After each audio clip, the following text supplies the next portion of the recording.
चलिए आगे बढ़ते हैं, रुक करते हैं अगली बड़ी खबर का। जनगणना को लेकर यह बड़ी खबर, 2 फेज में जनगणना होगी। पहला चरण अप्रैल 2026 से और दूसरा चरण फरवरी 2027 से होगा।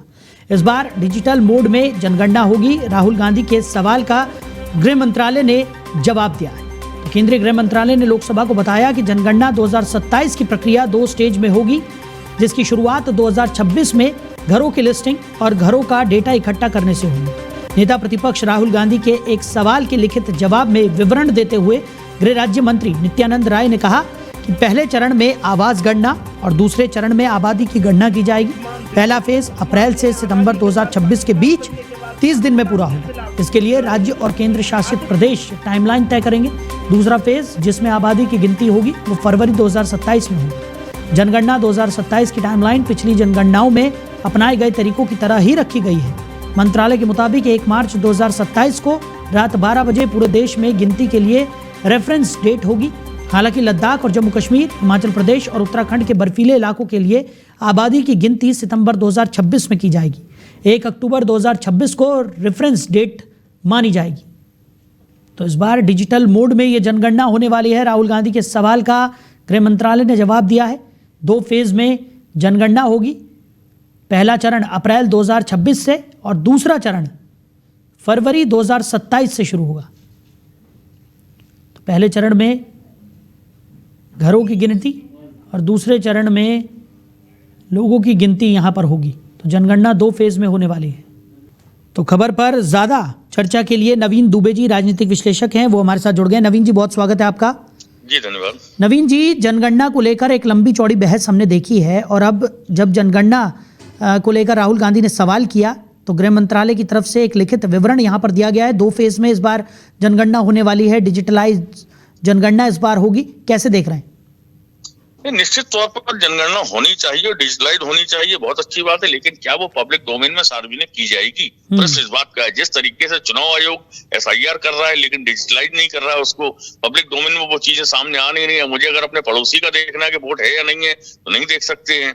इस तरीके की अगर जनगणना हो रही है तो उसका कोई औचित्य नहीं है, पहली चीज। दूसरी चीज है कि विपक्ष जिस तरीके से जातिगत जनगणना की लंबे समय से मांग कर रहा था, अब जातिगत जनगणना अगर हो रही है और बिहार में इस तरीके का सर्वे किया गया तो उसको सार्वजनिक किया जाना चाहिए, उसमें दिक्कत कहाँ है? लेकिन सरकार नहीं करती। फिर बाद में सरकार को भी उसी पिच पे आना पड़ा कि नहीं साहब, हम भी जातिगत जनगणना कराएंगे। तो पहली चीज तो ये तय हो कि 1 अप्रैल 26 से जो जनगणना होगी वो कौन सी वाली होगी। जातिगत जनगणना ये कराएंगे, नॉर्मल जनगणना कराएंगे? नॉर्मल ही होनी चाहिए। भारत में सबको समानता का अधिकार है, तो मैं समझता हूँ जातिगत का तो कोई मतलब बनता नहीं है। जो नागरिक भारत का है वो भारत का नागरिक है।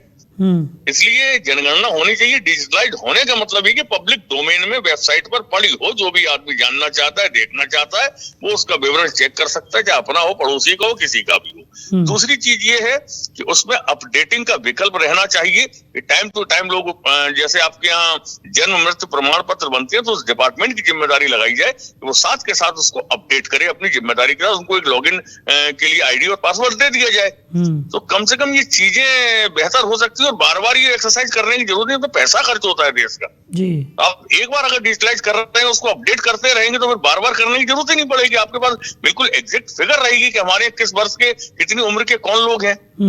इस तरीके से उसको किया जाना चाहिए। केवल राजनीतिक सिगुफी है। देखिए, पिछले 11 वर्ष से हम मोदी जी की सरकार को देख रहे हैं, बहुत बड़े बड़े वादे करके वो आए थे, लेकिन क्या जो उन्होंने कमिटमेंट किए तो उन पर सरकार काम कर रही है? नई नई चीजें आप ले आ रहे हैं। कभी आप संचार साथी ले आते हैं, फिर उस पर बैकआउट कर जाते हैं, अलग अलग चीजें आप लाते हैं।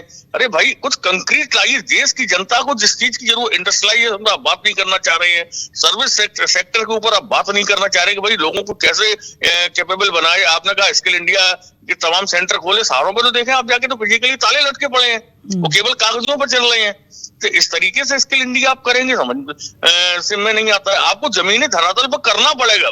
इंडस्ट्रियल पॉलिसी को आपको सरलीकरण करने की जरूरत है। अब आपने एक नया तंत्र निकाल दिया है कि जो भी इंडस्ट्रियल प्लॉट होंगे वो हम ऑक्शन के जरिए बेचेंगे। तो ये जो हमारे नए नए लड़के एमबीए करके आ रहे हैं, युवा इंजीनियरिंग करके आ रहे हैं, वो कहाँ से इन्वेस्ट कर पाएंगे? उनकी तो क्षमता के बाहर की चीज है ऑक्शन में पार्टिसिपेट करना।